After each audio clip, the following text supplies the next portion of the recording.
नमस्कार। उत्तर प्रदेश की खबरों के साथ मैं हूं मनोज मानस। खबरों का रुख करेंगे उससे पहले आपको दिखाएंगे इस वक्त की अहम सुर्खियां।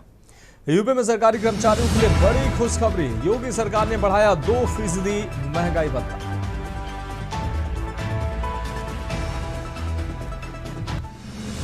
राहुल गांधी मानहानि केस में रिवीजन याचिका दाखिल। एमपी एमएलए कोर्ट के आदेश को दी गई चुनौती।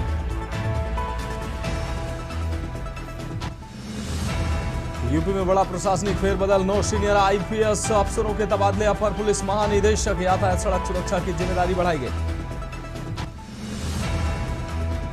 जनगणना 2027 स्वगणना प्रक्रिया का आखिरी दिन। प्रदेश में अब तक 44 लाख लोगों ने भरे स्वगणना फार्म। अब घर घर जाकर शुरू होगी प्रक्रिया। लखनऊ मर्डर केस में बड़ा खुलासा। पिता ने की थी बेटी की हत्या। लाश के किए थे 6 टुकड़े। हिरासत में लिया गया आरोपी पिता। यूपी का बांदा दुनिया में तीसरा सबसे गर्म शहर। नौतपा से 4 दिन पहले ही 48 डिग्री पहुंचा तापमान। एमपी महाराष्ट्र में भी पारा 47 डिग्री पार पहुंचा। आप देख रहे हैं के न्यूज, खबरों का सारथी। और अब खबरें विस्तार से। हम खबर से बुलेटिन की शुरुआत करेंगे खबर सिद्धार्थनगर से, जहां बिजली कटौती पर माता प्रसाद पांडे का बयान सामने आया है। यूपी पीसीएल एमडी को पत्र लिखकर जताई है नाराजगी। रात 7 बजे से 2 बजे तक हो रही कटौती,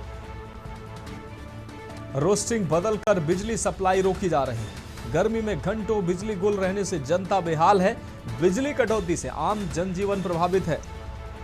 तो माता प्रसाद पांडे ने बिजली व्यवस्था पर नाराजगी जाहिर करते हुए अपनी बात रखी। सामान्य विद्युत आपूर्ति बहाल करने की मांग भी माता प्रसाद पांडे की तरफ से की गई है। नेता प्रतिपक्ष है माता प्रसाद पांडे। तो बिजली कटौती से आम जनजीवन जो है प्रभावित है। माता प्रसाद पांडे ने विद्युत कॉरपोरेशन को पत्र लिखा है, जिसमें उन्होंने बिजली व्यवस्था जो है प्रदेश की उसको लेकर नाराजगी जताई है। बिजली कटौती पर माता प्रसाद पांडे का बयान सामने आया है। यूपी पीसीएल एमडी को पत्र लिखकर जताई है नाराजगी। और अब बढ़ेंगे अगली खबर की ओर। तेज रफ्तार ऑटो डिवाइडर से टकराकर पलटा है। ऑटो सवार महिला व मासूम सहित 8 लोग घायल हुए हैं। और यह सीधी खबर आपको हम दिखा रहे हैं। दुर्घटना के बाद ऑटो चालक मौके से फरार हुआ है। हादसे में घायल लोगों में चीख पुकार मच गई। स्थानीय सहित इटावा व कानपुर के लोग घायल बताए जा रहे हैं। पुलिस ने घायलों को अस्पताल पहुंचाया। बिधुना कोतवाली क्षेत्र के सरैया गांव के पास यह हादसा हुआ है।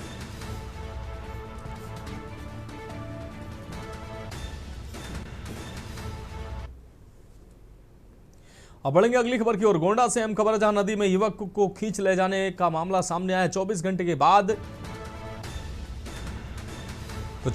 के बाद आइली मांझा में मिला है दीपक का शव। घटना स्थल से करीब 8 किलोमीटर दूर बरामद हुआ है शव।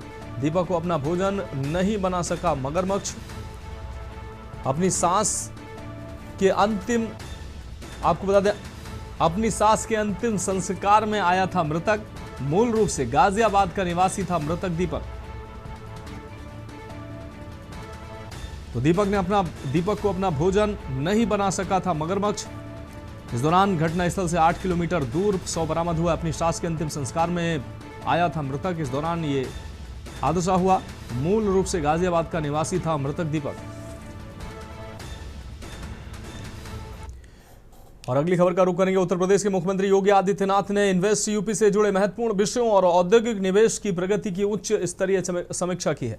इस दौरान मुख्यमंत्री ने प्रदेश की आर्थिक स्थिति को और सुदृढ़ करने के लिए कई कड़े और अहम दिशा निर्देश जारी किए हैं। बैठक में जानकारी दी गई है कि आगामी ग्राउंड ब्रेकिंग सेरेमनी के माध्यम से उत्तर प्रदेश में 7 लाख करोड़ से अधिक के निवेश प्रस्ताव धरातल पर उतारने के लिए पूरी तरह से तैयार है।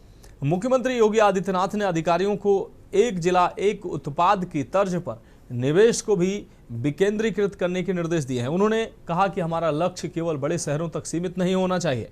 उत्तर प्रदेश के हर जनपद में निवेश आना चाहिए। अधिकारियों को जनपदों की पर कैपिटा इनकम यानी कि प्रति व्यक्ति आय को बढ़ाने पर विशेष ध्यान केंद्रित करना होगा, ताकि क्षेत्रीय असमानता दूर हो सके।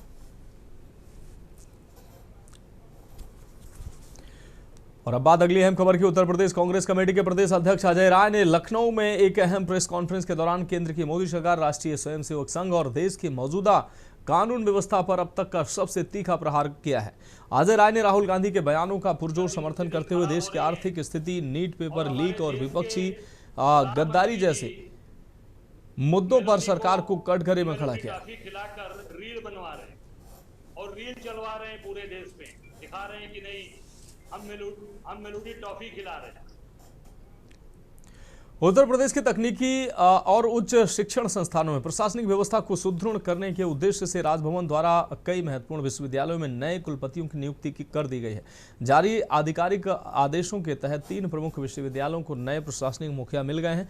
प्रोफेसर अनुपमा कौशिक वर्मा को गोरखपुर स्थित मदन मोहन मालवीय प्रौद्योगिकी विश्वविद्यालय का नया कुलपति नियुक्त किया गया है। शिक्षा के क्षेत्र में उनके लंबे अनुभव को देखते हुए उन्हें यह बड़ी जिम्मेदारी सौंपी गई है। प्रोफेसर जयप्रकाश पांडे को लखनऊ स्थित doctor APJ Abdul Kalam technical university का नया कुलपति बनाया गया है। प्रदेश के सबसे बड़े तकनीकी विश्वविद्यालय के रूप में एकेटीयू में उनके नेतृत्व से तकनीकी शिक्षा और परीक्षाओं के सुचारू संचालन में तेजी आने की उम्मीद है।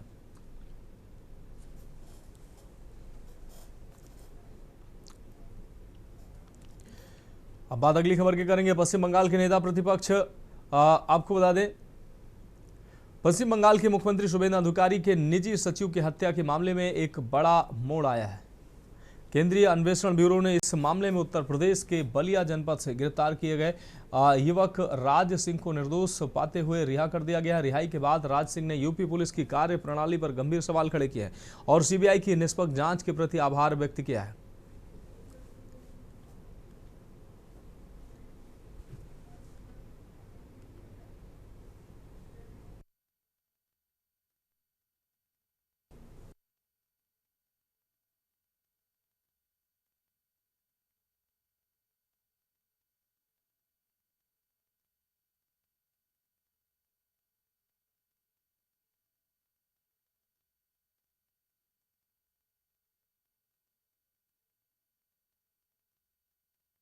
बहुत धन्यवाद है सीबीआई का, मुझे बाइज्जत बरी कर दिया गया। किस मामले में आपको यहाँ से कहाँ से आपको हिरासत में लिया गया, किस प्रकरण में आपको उठाया गया, पूरी कहानी जरा बताएं। ये कोई पीए का हत्या हुआ था, उसमें मुझे दोषी साबित किया गया था प्रशासन द्वारा।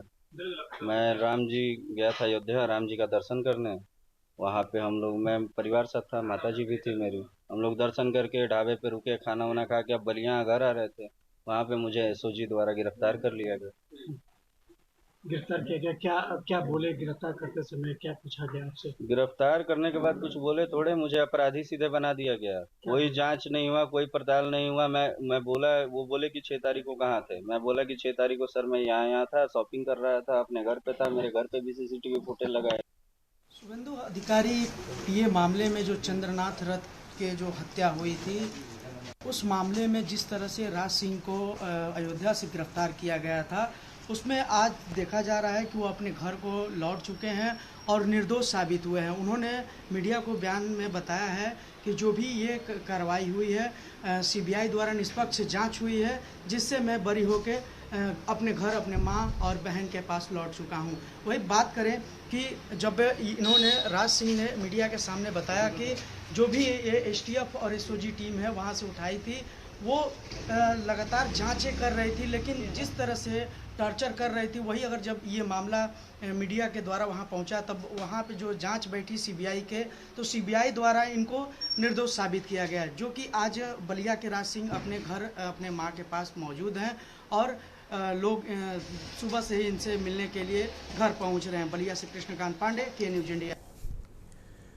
अब बढ़ेंगे अगली खबर की ओर। फर्रुखाबाद जनपद में आयोजित होने वाली लेखपाल भर्ती परीक्षा को पूरी तरह से सकुशल, निष्पक्ष और पारदर्शी, साथ ही नकल विहीन ढंग से संपन्न कराने के लिए जिला प्रशासन ने कमर कस ली है। इसी कड़ी में जिलाधिकारी डॉक्टर अंकुर लाठर और पुलिस अधीक्षक आरती सिंह ने आज संयुक्त रूप से विभिन्न परीक्षा केंद्रों का औचक निरीक्षण कर सुरक्षा और प्रशासनिक व्यवस्था का जायजा लिया है। अधिकारियों ने फतेहगढ़ स्थित, आपको बता दें, महिषी महादेवी वर्मा राजकीय बालिका इंटर कॉलेज तथा राजकीय इंटर कॉलेज का दौरा किया। इस दौरान उन्होंने परीक्षा के सफल संचालन के लिए की गई तैयारियों की बारीकी से समीक्षा की।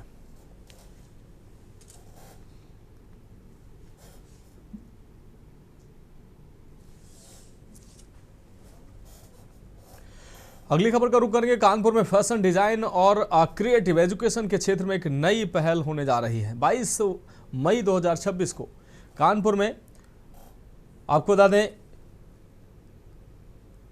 INIFD एवं IFM एकेडमी का भव्य शुभारंभ होगा। सर्वोदय नगर स्थित नए परिसर में आयोजित कार्यक्रम में शिक्षा, फैशन और टेक्सटाइल जगत की कई नामी हस्तियां शामिल होंगे। कार्यक्रम में उत्तर प्रदेश सरकार के मंत्री Rakesh Sachan, Surendra Maithani, miss universe India 2024 रिया सहित यूपी हैंडलूम के प्रबंध निदेशक PC ठाकुर समेत कई गणमान्य अतिथि मौजूद रहेंगे।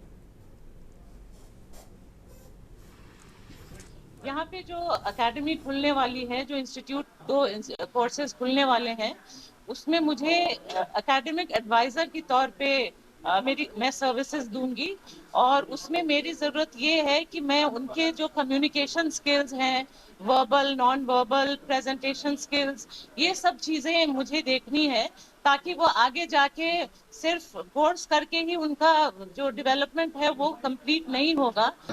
एरिया मास्टर फ्रेंचाइजी हमारे कल यहाँ पे इनॉग्रेशन होने वाले हैं fashion designing, interior designing, textile design और मॉडलिंग के कोर्सेज का, जो रेहा सिंघा जी जो मिस यूनिवर्स इंडिया 2024 है वो करेंगी। साथ में बहुत डिग्निटरीज रहेंगे, इवन INIFD चंडीगढ़ के डायरेक्टर अनीता कौशिक जी भी रहेंगे। और डायरेक्टर हूँ, अभी फ्रेंचाइजी मैंने लिया है IIFM NIFD, ये दोनों का फ्रेंचाइजी आया हुआ है, जिसकी क्लास हम लोगों ने कल इनोवेशन करना है, उसके बाद क्लास शुरू होगा। जैसा कि अभी बताया गया आप लोगों को कि इसमें तरह तरह के क्लास हैं, 1 साल के हैं, 2 साल के हैं, 3 साल के। मंगला इतना यूनिवर्सिटी से हमारा एफिलिएशन है, तो डिग्री कोर्स भी हम लोग करवाएंगे।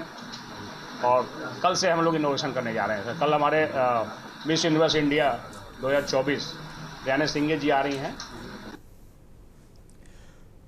बढ़ेंगे अगली खबर की ओर। खबर बुलंदशहर से, जहां शिकारपुर तहसील प्रशासन ने घर घर प्रगणक भेजकर जनगणना कराने की तैयारी पूर्ण कर ली है। तहसील सभागार में जनगणना कर्मियों को नियुक्त पत्र व बैग वितरित किए गए हैं। सफलतापूर्वक जनगणना संपन्न कराने के लिए 660 प्रगणक लगाए गए हैं। शासन के निर्देश पर 7 मई से 21 मई तक स्वगणना के बाद अब 22 मई से 20 जून तक घर घर जाकर जनगणना की जाएगी। जनगणना के लिए 110 सुपरवाइजर तैनात करते हुए तहसील कार्यालय में कंट्रोल रूम स्थापित किया गया है। SDM और तहसीलदार ने क्षेत्रीय लोगों से जनगणना कार्य में सहयोगी बनने की अपील की है। आज जनगणना में सभी प्रगणकों को और सुपरवाइजर्स को नियुक्ति पत्र बांटे गए हैं और निर्देश यही दिए गए हैं कि सभी अपना कार्य जो है समय से निपटाएं। इसके लिए कंट्रोल रूम की व्यवस्था हमारे यहाँ की गई है, तो कंट्रोल रूम उसकी मॉनिटरिंग करेगा समय पर। किस तरह की तैयारी की गई है सर, और ये अभियान कब तक चलेगा और कब से चल रहा है सर? ये अभियान इसका जो पहला चरण था स्वगणना थी। स्वगणना में 7 मई से 21 मई तक लोगों के द्वारा अपनी गणना खुद से की जानी थी। इसके अतिरिक्त 22 मई से लेकर 20 जून तक जो जनगणना का फर्स्ट राउंड है HLBs की काउंटिंग वो किया जाएगा, तो वो कल से स्टार्ट हो रहा है हमारा। देखिए अभी तक जो है कुल 660 इन्यूमरेटर और 110 प्रगणक हमारे लगे हुए हैं। दिनांक 7 मई से 21 मई तक स्वगणना का जो है कार्यक्रम चल रहा था, जो आज 21 तारीख को समाप्त हो जाएगा। और 22 तारीख से सबसे पहले गृह गणना या घरों की गणना की जाएगी, जिसके लिए हमारे प्रगणक और इन्यूमरेटर जो है वो फील्ड में जाके घर घर गणना करेंगे। अब बात अगली खबर की करेंगे। रामनगर अयोध्या में संविदा डॉक्टरों और पैरामेडिकल स्टाफ ने वेतन न मिलने से नाराज होकर जिला अस्पताल गेट पर प्रदर्शन किया है। प्रदर्शन कर रहे डॉक्टर व कर्मचारियों का कहना है कि उन्हें पिछले 3 महीने से सैलरी नहीं मिली है, जिससे आर्थिक और पारिवारिक समस्याएं लगातार बढ़ रही हैं। राष्ट्रीय स्वास्थ्य मिशन के अंतर्गत जिला अस्पताल में तैनात 50 से अधिक संविदा डॉक्टर और पैरामेडिकल कर्मियों ने अस्पताल गेट पर इकट्ठा होकर प्रशासन के खिलाफ नाराजगी जताई है और जल्द वेतन जारी करने की मांग की है। हमारे यहाँ जो जिला चिकित्सालय में और प्रदेश में जो सभी NHM कर्मचारी हैं, उनके आह्वान पर हमारे यहाँ जो है NHM कर्मचारियों को 2.5-3 महीने से सैलरी का भुगतान नहीं हुआ है, जिससे मूलभूत समस्याएं, बच्चों की फीस देना, घर में जो बुजुर्ग हैं उनके इलाज के खर्चे में और जो दैनिक चीज़ों की आवश्यकता है उसमें बहुत दिक्कत आ रही है और लोगों का ढंग से घर नहीं चल पा रहा है, जिसके कारण लोग परेशान हैं। हम लोग संविदा कर्मचारी हैं और हम लोग की वैसे सैलरी लेट आती है, लेकिन उसके बावजूद अब 3 महीने से सैलरी नहीं आई है। हम लोग नियमित भी नहीं हैं, तो हम लोग और भी अपनी ड्यूटी सीरियसली करते हैं और उसके बाद भी हमारी सैलरी जो कि परमानेंट से कम है, हमारे बेनिफिट्स भी कम है उनसे, हमारी लीव्स कम है, हमें पेंशन की तो वैसे कोई सुविधा नहीं है और भी ज़्यादातर चीज़ें हमें फैसिलिटीज़ नहीं रहती, सिर्फ एक सैलरी है जिसके भरोसे हम लोग काम कर रहे हैं और अगर वो भी नहीं मिली तो ये मानवता के खिलाफ है। 1 महीने नहीं, 2 महीने नहीं, अब ये तीसरा महीना शुरू हो गया है।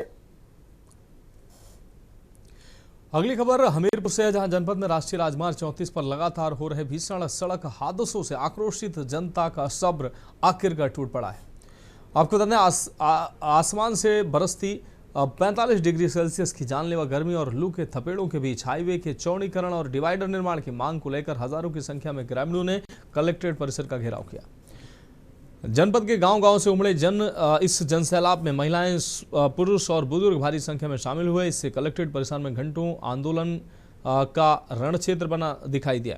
तपती धूप और भीषण गर्मी के बावजूद आंदोलनकारी पीछे हटने को तैयार नहीं। प्रदर्शन के दौरान कलेक्ट्रेट परिसर में उस समय अफरा तफरी मच गई जब गर्मी और डिहाइड्रेशन के कारण कई महिलाएं चक्कर खाकर बेहोश होकर जमीन पर गिर पड़ी।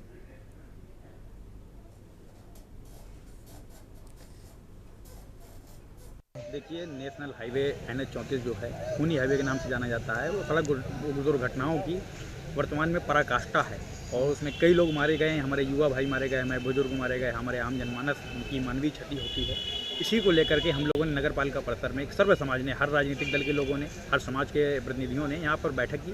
बैठक करने के बाद जिलाधिकारी को शांतिपूर्ण तरीके से हम लोग ज्ञापन देने गए, परंतु जिला प्रशासन ने और जिलाधिकारी महोदय ने बहुत ही ज़्यादा संवेदनहीनता का परिचय दिया। हम लोगों द्वारा आज खूनी सड़क को चौड़ीकरण करने के लिए धरना दिया गया। वो खूनी सड़क जिसने इस बुंदेलखंड की न जाने कितनी माँओं के गोद सूनी कर दी और न जाने कितने घरों के चिराग बुझा दिए, और उस खूनी सड़क के लिए आज हम लोग अंबेडकर पार्क में एकत्रित हुए थे और अंबेडकर पार्क से एकत्रित होकर के जिलाधिकारी कार्यालय पहुंचने का काम किया था और हमारा शांतिपूर्ण तरीके से हम जिलाधिकारी महोदय को ज्ञापन देना चाहते थे।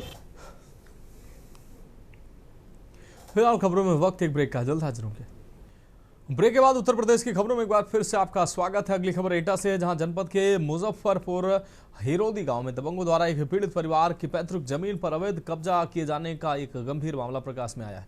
जिलाधिकारी अरविंद सिंह के भूमाफियाओं और अवैध कब्जाधारियों के खिलाफ सख्त रुख के बावजूद स्थानीय दबंगों के हौसले बुलंद हैं। प्रशासन से न्याय न मिलने से हताश होकर अब पीड़ित परिवार धरना स्थल पर अनिश्चितकालीन धरने पर बैठ गया।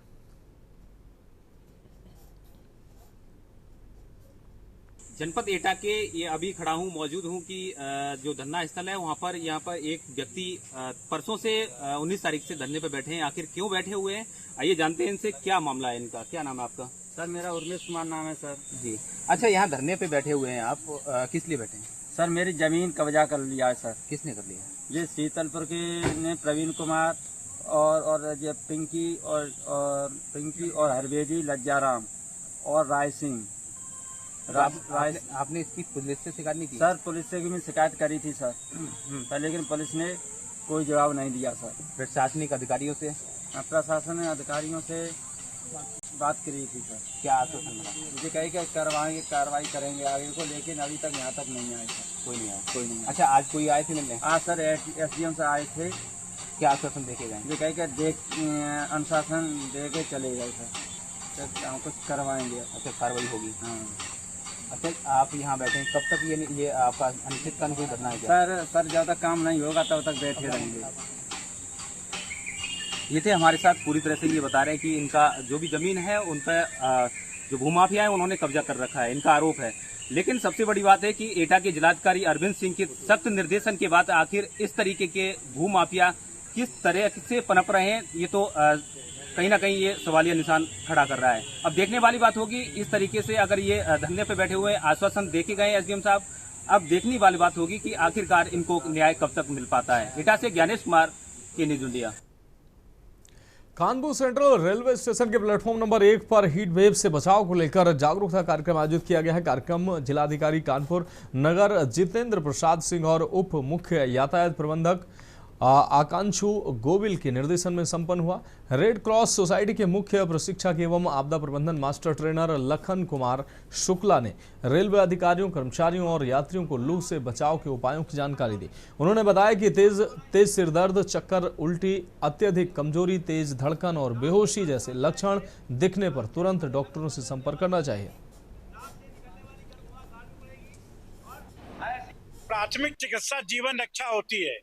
आपदा कब और किसके साथ आ जाए इसका कोई पता नहीं होता है, क्योंकि बिना बुलाए मेहमान जैसी आपदा होती है। तो हमने ये जिलाधिकारी महोदय के निर्देशन पे ये बताने की चेष्टा की है कि यदि आपको हीट वेव आ जाए, जैसा कि इस समय चल रहा है हीट वेव का मौसम, और वो आदमी बेहोश होकर गिर रहा है, चक्कर आ जाए, उसकी पल्स रुक जाए, तो हमें क्या करना चाहिए। तो जो सब लोग सामान्य उपाय तो हर आदमी जानता है कि ठंडा पियो, नींबू पानी पियो, ORS घोल पियो, ये सब चीजें। लेकिन अगर चक्कर आ जाए तो कैसे, तो घबराना नहीं चाहिए। उसको अगर चक्कर आ जाए, उसकी नस चल रही है तो उसके पैर को उठा देना चाहिए। बढ़ेंगे अगली खबर की ओर। हरदोई सदर तहसील क्षेत्र के ग्राम पुरा बहादुर निवासी किसान रणबीर सिंह गुड्डू की आत्महत्या के मामले ने राजनीतिक तूल पकड़ लिया। आरोप है कि लेखपाल अरुणेश यादव की प्रताड़ना और राजनीतिक दबाव से परेशान होकर किसान ने आत्महत्या की। मामले को लेकर गुरुवार को निवर्तमान जिला एवं शहर कांग्रेस कमेटी हरदोई के नेतृत्व में कलेक्ट्रेट परिसर में जोरदार प्रदर्शन किया गया। तहसील की ग्राम सभा है पुरा बहादुर, सदर विधानसभा है और बहुत क्रांतिकारी योगी जी के करीबी बड़बोले आबकारी मंत्री का विधानसभा क्षेत्र है। उस क्षेत्र में किसान है रणवीर सिंह, उन्होंने एक लेखपाल है अरुणेश कुमार यादव, जिनके एक भाई समाजवादी छात्र सभा के अध्यक्ष भी है, सुना जाता है ऐसा। उनसे संबंधित उनकी प्रताड़ना से आहत होकर एक किसान ने आत्महत्या कर ली थी अभी 9 तारीख को, जिस दिन महाराणा प्रताप की जयंती थी। और आज तक उनके परिवार से प्रशासन ने जो वादे किए उनको पूरा नहीं किया। राजस्व निरीक्षक से FIR ली गई ताकि सारा मामला रफे दफे हो सके, प्रशासन अपने स्तर निपट सके। अब बढ़ेंगे अगली खबर की ओर। गोंडा जनपद के नवाबगंज थाना क्षेत्र के जैतपुर मांझा गांव में उस समय हड़कंप मच गया जब अफरा तफरी का माहौल उस समय बन गया जब 2 बच्चों की मां पति की बेवफाई और ससुराल वालों की प्रताड़ना से तंग आकर एक ऊंचे हाई टेंशन विद्युत टावर पर चढ़ गई। महिला अपने पति को मौके पर बुलाने की मांग को लेकर घंटों टावर पर डटी रही। इस खौफनाक मंजर को देखने के लिए मौके पर भारी संख्या में ग्रामीणों का मजमा लग गया।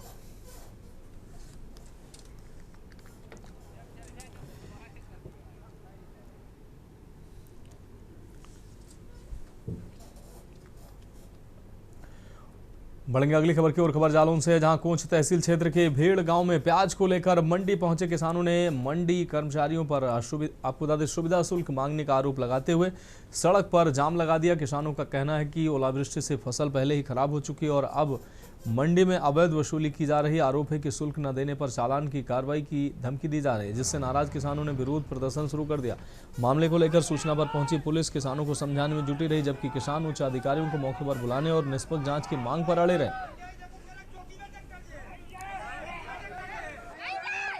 कोंच तहसील क्षेत्र के भेड़ गांव में किसानों ने रोड पर लगाया जाम, जिसका उनका आरोप है कि मंडी में जो किसानों के साथ बदसलूकी और उनके साथ इसका आरोप लगाते हुए साफ तौर से कहा है कि हम लोग जब प्याज को बेचने मंडी पहुंचे तो वहां पर सुविधा शुल्क मानने को लेकर जो कर्मचारी हैं और जो सचिव हैं वो लोग जो है सुविधा शुल्क मांग रहे हैं और इसको लेकर उनका गुस्सा साफ तौर से नजर आ रहा है। हालांकि उन्होंने घंटों जाम लगाने के बाद उन्होंने ये भी कहा है कि जब तक बड़े अधिकारी मौके पर नहीं पहुंचेंगे हम लोग ये जाम खत्म नहीं करेंगे। इसको लेकर घंटों जाम लगा रहा, आवाजावा पूर्ण रूप से बाधित रहा। हालांकि किसान नारेबाजी करते रहे और आरोप लगाते रहे कि जिस तरीके से ये पैसा मांगा जा रहा तो कहीं कहीं नाजायज है और इस पैसे को रोका जाए, नहीं तो हम लोग इससे बड़ा आंदोलन करेंगे। कैमरा पर्सन मनीष पांडे के साथ माजिद अरमान के न्यूज जालौन।